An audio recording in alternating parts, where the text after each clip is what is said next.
This is Technology's Greatest Value. It's an article out of the NSTA resource Technology in the Secondary Science Classroom, and it's by Randy L. Bell and Glen. So, William Flum, he's an educational researcher, and he was asking the big question, what's the use of a computer in a classroom? He really wanted to know what teachers were actually using computers for. And he went out and did a bunch of research, and he narrowed it down into 5 categories. The first one is a computer as a teaching machine. So that's when you use a computer and play a skill building game or do test prep. It's a help to your teaching. He said that's mostly phased out by the time kids get to middle school. And usually a teacher uses it improperly and uses it more as a babysitter, like someone who gets ahead or somebody who doesn't behave very well. You just put them in the back and put them at a computer and have them do their own thing. Second thing is a productivity tool. That's just like using Word or a word processor or a presentation creator like Google Slides or PowerPoint. And he says, well, that's not a bad thing. He said a lot of time is spent learning how to use the software and not spent on science. So you spend a lot of time messing with your PowerPoint presentation, but you don't spend a lot of time actually learning key science content. Internet portal. Now that goes hand in hand with the previous point. Teachers will turn this and say, go find a picture or go find a video on the internet, and it really is just used to go grab other things and not used to its full potential. Test giver. So we're in an age of more and more testing, standardized tests, and all this testing requires quick results, and that's not really what he thinks is the best use of this teaching tool. And the last thing is a data processor. This lets the student enter information, have instant results, not have to do any data crunching, and it also allows administration, the same benefits, but and lets students and administration and faculty have instant feedback with each other, instant communication. So there's nothing really wrong with any of these 5 things in moderation. It's that these 5 things are basically a box that technology in the classroom has been put in, is what his problem with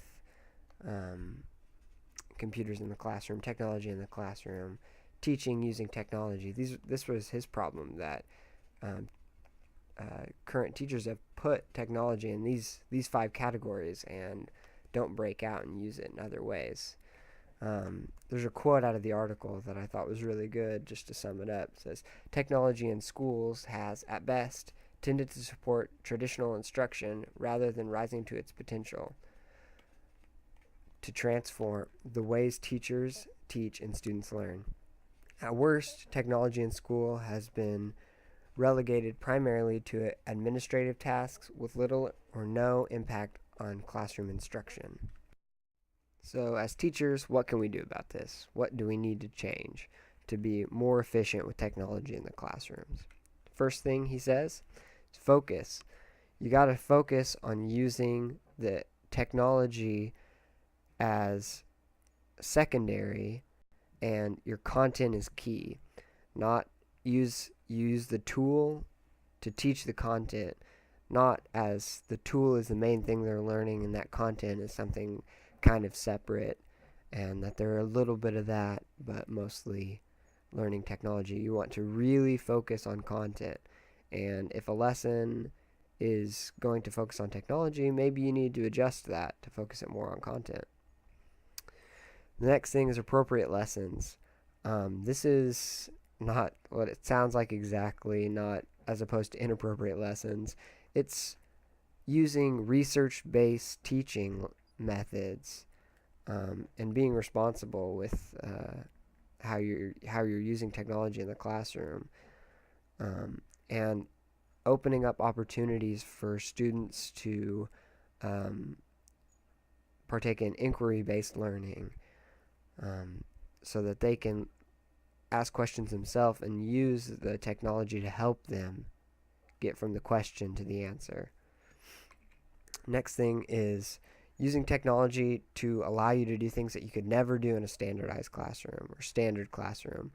Um, we have all this technology at our fingertips that we can see things or experience things that they could never have done 50 years ago or even 20 years ago.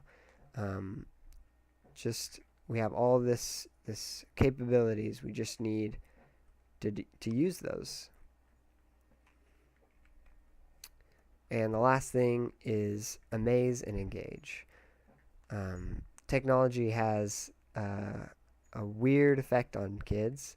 They are pretty amazed with it, pretty willing to learn, pretty ready to be engaged with it, but you do have to use it properly.